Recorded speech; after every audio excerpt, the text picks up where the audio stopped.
વ્યક્તિને વિકાસ અટકાવે એને પણ પાપ કહેવાય. એ પાપ સમાજ સ્વીકારતો.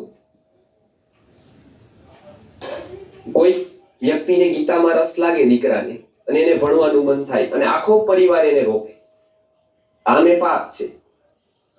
પણ એ પાપ કોઈ માને નહીં.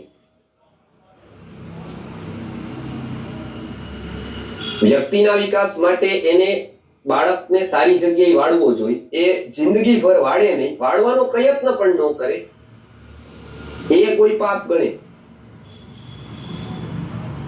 પરમાર્થના સત્યો એને નાનપણથી સમજાવી દેવા જોઈએ. એ કોઈ સમજાવે નહીં તો એને કોઈ પાપ ગણે.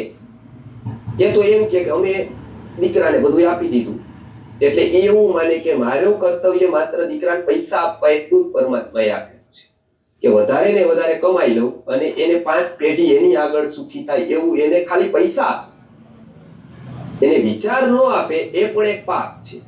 એને સારા ગુરુ સાથે ન જોડે એ પણ એક પાપ છે. પણ એ પાપ સ્વીકાર ન થાય કેમ કે વ્યક્તિનો વિકાસ આપણા કેન્દ્રમાંથી ગયો.